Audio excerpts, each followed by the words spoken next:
Good evening and welcome to a special edition of Richard French Live. Tonight, we're going to break from our regular format and instead, we're going to focus on one important issue for the full hour. As many of you know, on this program, we have made it one of our core missions to shed some light on a dark and a tragic trend that just doesn't need to happen. I'm talking about preventable suicides on the many bridges across our region. Over the years, we've repeatedly pushed those in charge to take action and to take some basic steps that can save lives. And tonight, you'll see how those efforts are bringing about some real change. We're going to show you how our reporting got the state of New York to install these life-saving telephones on the center of a span that has become a magnet for the desperate and the depressed, the Tappan Zee Bridge. But this victory, as you'll see, it didn't happen overnight. It had been a long and a hard battle over bridge safety. For the last 4 years, we have shared far too many heartbreaking stories with you. Devastated family members talking about loved ones who have taken that fatal leap. Rescue workers who have raced to save lives and all too often came away empty-handed. And most importantly, we have continued to show you why it didn't have to be this way. Why in many cases, all it took was a simple phone call to convince someone not to jump. This comprehensive report that was created by the New York State Bridge Authority back in 2007, it paved the way for call boxes to be installed on the 4 remaining spans in the Upper Hudson Valley. It has since become a blueprint for other bridge officials, not just in our region, but across the nation to follow.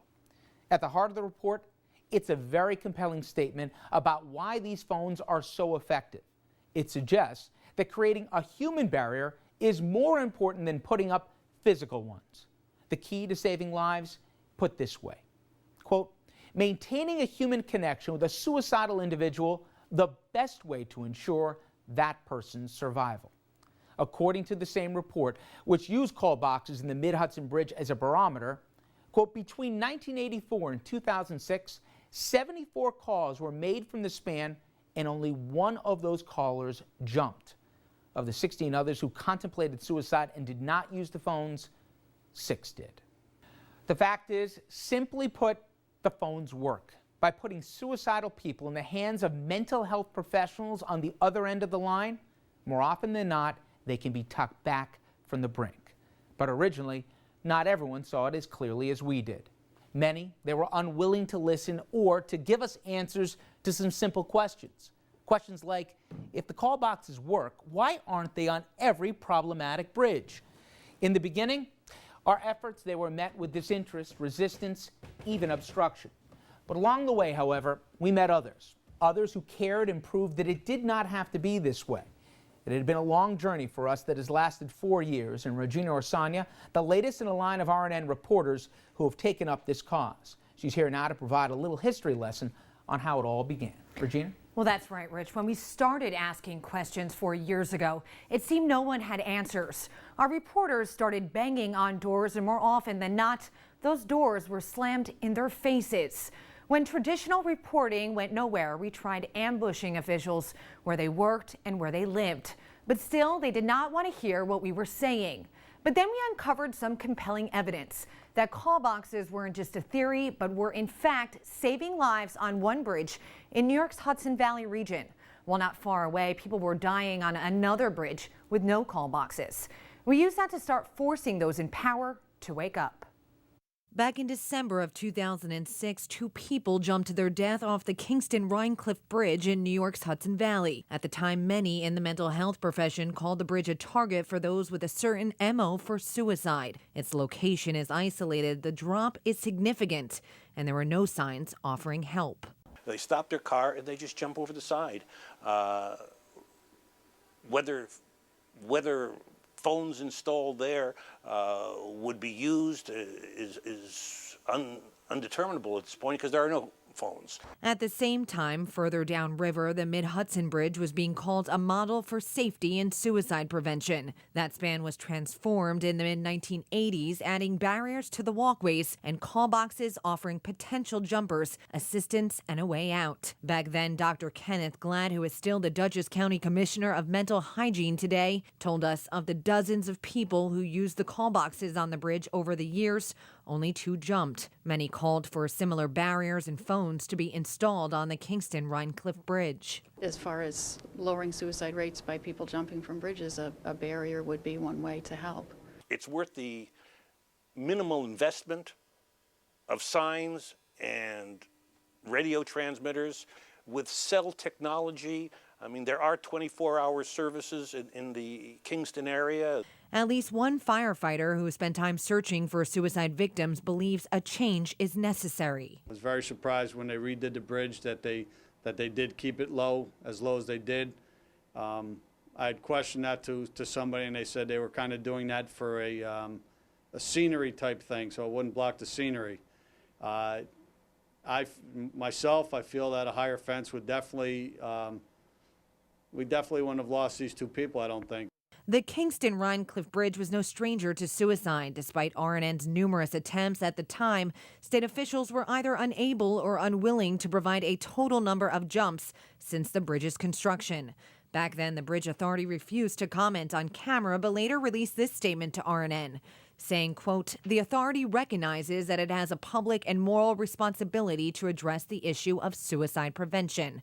While safety issues are an ongoing concern of the authority, several weeks ago we began an intensive study of what, as a public agency, we can do to aid in the prevention of suicides." And to their credit, the folks at the New York State Bridge Authority got the message. After they completed that study, they went ahead and installed suicide prevention phone lines on the remaining 4 bridges in the Upper Hudson Valley.